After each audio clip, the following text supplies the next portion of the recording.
ター育成は順調ですか？白米です。チャオ、クラポンです。本日はキャラ紹介動画エピック編となります。今回もエピック各キャラのスキルで私が気になる箇所を運営に質問しました。やるじゃない。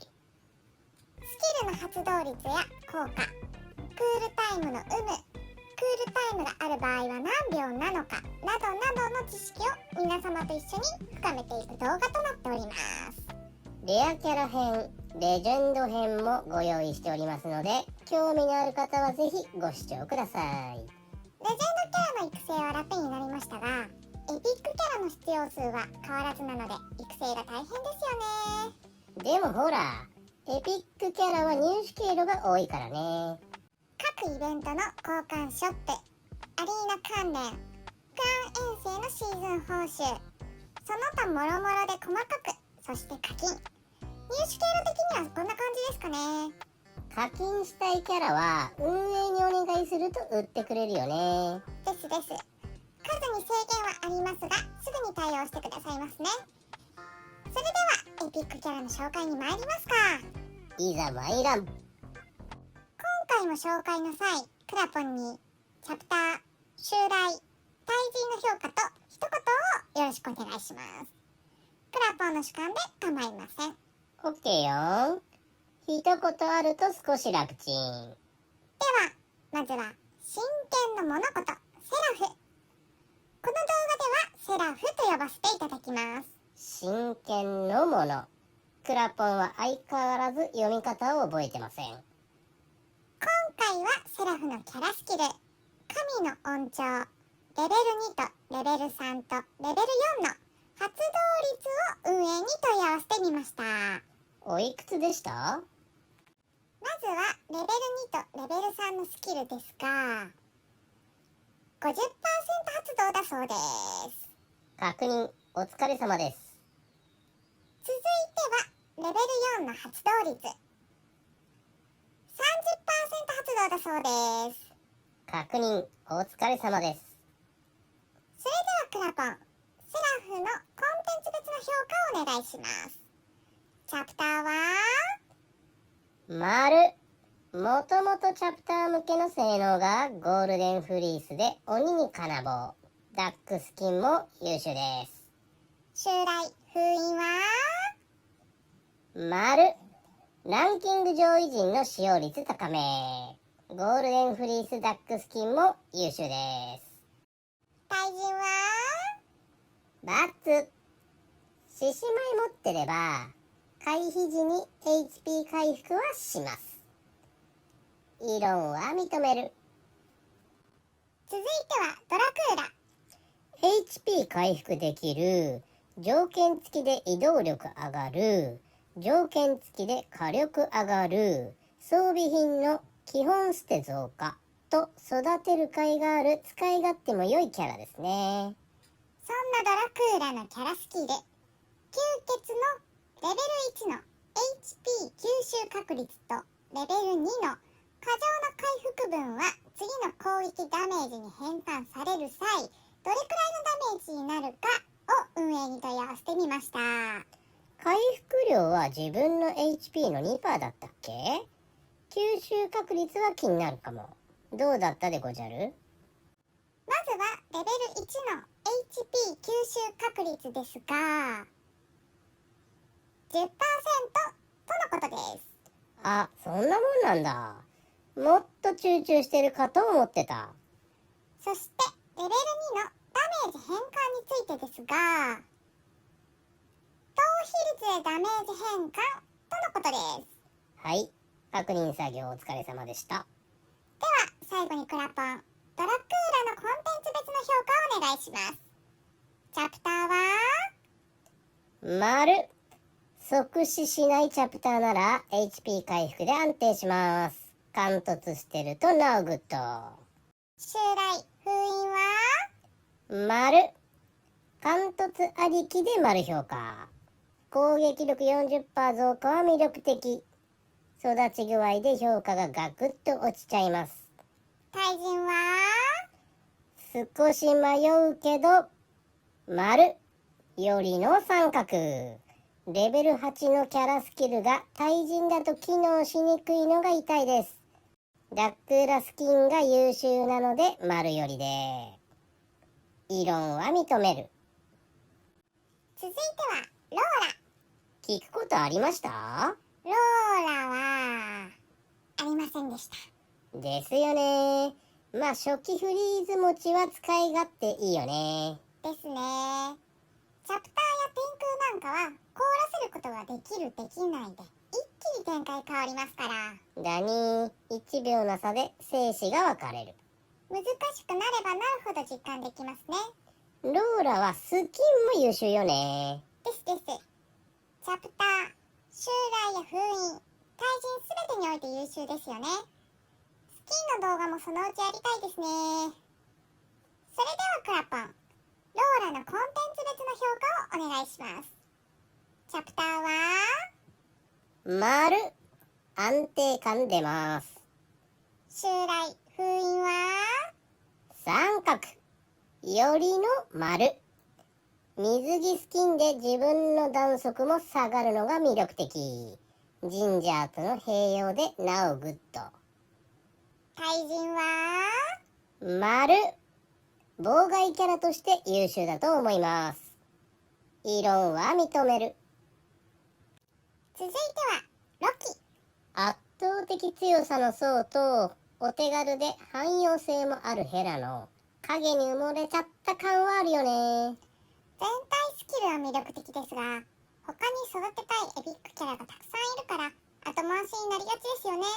だに気楽に取れるのは頂上のみだしね。そんなロキのキャラスキル、強熱のリズムのレベル1の移動中確率で集中状態に入るのは何%なのかと、移動するたびに確率抽選しているのか、そしてレベル4のすべての制御効果を無効にする確率を運営に問い合わせてみました。おー、気になるねそれ。まずはレベル1の集中状態に入る確率ですが 10% とのことです。なるほど。そして移動するたびに確率抽選しているのかですが、移動するたびに 10% の確率で集中状態に入るとのことです。おー、一歩ごとに 10% なら集中状態入りやすいね。続いてレベル4のすべての制御効果を無効化する確率ですが 10% とのことです。あら、こっちも 10%？10% 流行ってるの？こっちはもうちょいやってもいいのにね。ではクラポン、ロキのコンテンツ別の評価をお願いします。チャプターは三角。層との相性はいいですよね。襲来、封印は三角。悪くはないはずです。手持ちのキャラや育ち具合で候補に入る方もいると思います。対人は三角。説明文を読む限り悪くはないんですけど、使うときはなるべく動くように運用するとベストってことですよね。全体的に丸をつけるほどではないし、かといって×つけるのもなーってイメージです。異論は認める。続いてはフィンクス。愛用させていただいております。フィンクスは聞くことありましたっけ？残念ながらフィンクスで聞くことはありませんでした。ですよね。最近いろいろなところでフィンクス強い、貫突すべきと聞きますが、フィンクスを愛用しているクラポン、その辺はどうでしょうか？レベル3まではまあこんなもんかなっていう感じ。貫突した時の強さは想像以上でした。なるほど。私も頑張って育成します。それではクラポン、フィンクスのコンテンツ別評価をお願いします。チャプターは丸。殲滅スピードが速いと難易度が劇的に下がります。襲来、封印は三角よりの丸。私はドラクーラと神を育ててないのもあり、フィンクスを母体にしております。対人は丸。強いと思います。スキンの効果が味方に適用されるのもグッド。すべて貫突ありきの評価です。異論は認める。最後はナタです。新キャラさんだね。この子の名前も未だに読めない。この子、男の子って知ってました？そうみたいだね。どこかで聞いたことあるぽ。あのグラだと女の子に見えるよね。ですよね。可愛い見た目に反してやんちゃで強いということで非常に人気のある伝説の少年神らしいです。へえ、そうなんだ。そんなナタのキャラスキル、健康圏のレベル1の道の燃焼時間とクレオの炎との差、レベル2とレベル4の健康圏の発射確率とレベル4の健康圏の連射確率を運営に問い合わせてみました。新キャラだから気になるね。どうだった？まずはレベル1の道の燃焼時間とクレオの炎との差ですが、燃焼時間は5秒でクレオの炎の時間より長いが、与えるダメージは低いとのことです。なるポロリ。続いてはレベル2とレベル4の健康圏の発射確率ですが、12% とのことです。ほうほ最後はレベル4の連射確率ですが、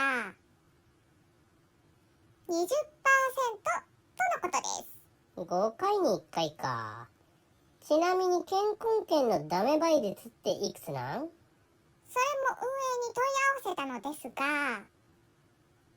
技術チームからの回答待ちということで、回答届き次第また動画にてご報告いたします。よろしくお願いします。それではクラポン、ナタのコンテンツ別の評価をお願いします。と言いたいところですが、厳しそうですか？ダニー、自分が持ってない上に育ててる人も少ないから情報収集が難しいのよ。